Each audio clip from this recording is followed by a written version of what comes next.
चलिए आज भारत के पहले आम चुनाव की कहानी को समझते हैं। एक ऐसी घटना जो दुनिया भर के लोकतंत्र के इतिहास में एक मील का पत्थर बन गई। उस वक्त सबसे बड़ा सवाल यही था, क्या 17 करोड़ लोग, जिनमें से ज्यादातर पढ़ना लिखना भी नहीं जानते थे, दुनिया का सबसे बड़ा लोकतांत्रिक चुनाव सही से करा पाएंगे? ये एक ऐसा सवाल था जिस पर देश का पूरा भविष्य टिका हुआ था। अब जरा उस दौर के बारे में सोचिए, जब आजाद हुए कई नए देश तानाशाही की तरफ जा रहे थे, तब भारत ने लोकतंत्र का मुश्किल रास्ता चुना। ये वाकई एक बहुत ही साहसी फैसला था, खास तौर पर उन चुनौतियों को देखते हुए जो सामने खड़ी थीं। उस समय के लोगों को इस पर कितना शक था, इसका अंदाजा इसी बात से लगता है कि एक भारतीय संपादक ने तो इसे इतिहास का सबसे बड़ा जुआ तक कह दिया था। पूरी दुनिया की नजरें हम पर थीं कि ये जुआ सफल होता है या नहीं। तो आखिर ये जुआ इतना बड़ा क्यों था? आइए उन मुश्किलों पर एक नज़र डालते हैं जो इस नए नवेले राष्ट्र के सामने किसी पहाड़ की तरह थीं।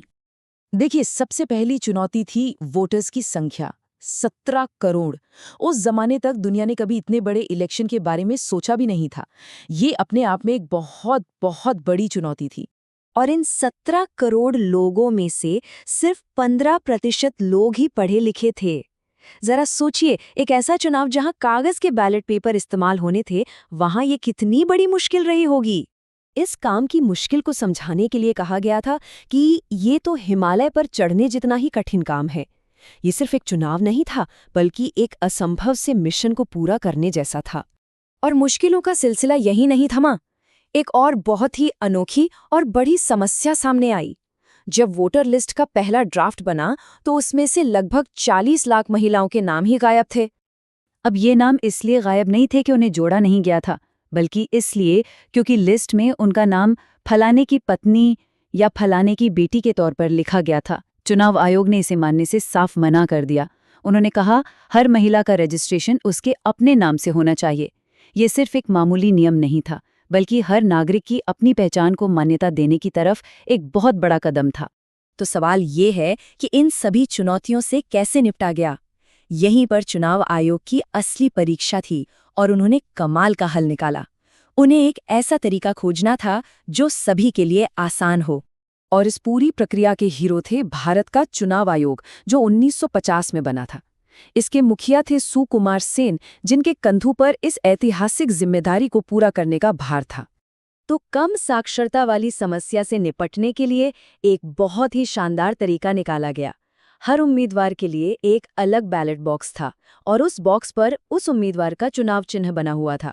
वोटर्स को बस एक खाली बैलेट पेपर अपनी पसंद के उम्मीदवार वाले बॉक्स में डालना था। कितना सरल! इस विशाल काम के लिए करीब 20 लाख स्टील के बक्से बनाए गए थे। बाद में, जैसा कि हम जानते हैं, कागजी मतपत्रों का सिस्टम आया और फिर ईवीएम आई, लेकिन वो पहली व्यवस्था ही थी जिसने इतनी बड़ी चुनौती को पार किया। और आज मतदान की प्रक्रिया कुछ ऐसी दिखती है। टेक्नोलॉजी ने इस सफर को वाकई कितना बदल दिया है। तो इतनी जबरदस्त तैयारियों के बाद जब 1951 के आखिर से 1952 की शुरुआत तक चुनाव हुए, तो जनता ने क्या फैसला सुनाया? नतीजे उम्मीद से कहीं बेहतर थे। आधे से ज्यादा यानी 50% से ज्यादा वोटर्स ने वोट डाला। ये लोगों के जबरदस्त उत्साह और लोकतंत्र में उनकी गहरी आस्था का सबूत था। नतीजों में भारतीय राष्ट्रीय कांग्रेस को भारी जीत मिली, जैसा कि इस नक्शे में भी साफ दिख रहा है। स्वतंत्रता संग्राम में उनकी भूमिका को देखते हुए इसकी उम्मीद तो थी ही, लेकिन जीत का अंतर बहुत बड़ा था। अगर आंकड़ों पर नजर डालें तो कांग्रेस ने 489 में से 364 सीटें जीती। इसकी तुलना में दूसरे नंबर पर रही कम्युनिस्ट पार्टी ऑफ इंडिया को सिर्फ 16 सीटें मिली। इससे जीत के विशाल अंतर का पता चलता है। लेकिन इस चुनाव का असर सिर्फ भारत तक ही सीमित नहीं रहा। इसने तो पूरी दुनिया के लिए लोकतंत्र की एक नई मिसाल कायम कर दी। इसकी सफलता ने दुनिया भर के आलोचकों को चुप करा दिया। उस समय हिंदुस्तान टाइम्स ने लिखा था, भारतीय जनता ने विश्व के इतिहास में लोकतंत्र के सबसे बड़े प्रयोग को बखूबी अंजाम दिया है। और इस चुनाव ने एक बहुत बड़ी बात साबित कर दी कि लोकतंत्र सिर्फ अमीर और पढ़े लिखे देशों की जागीर नहीं है, बल्कि ये कहीं भी फल फूल सकता है। इसने इस धारणा को हमेशा के लिए तोड़ दिया कि गरीबी और अशिक्षा लोकतंत्र के रास्ते में कोई बाधा है।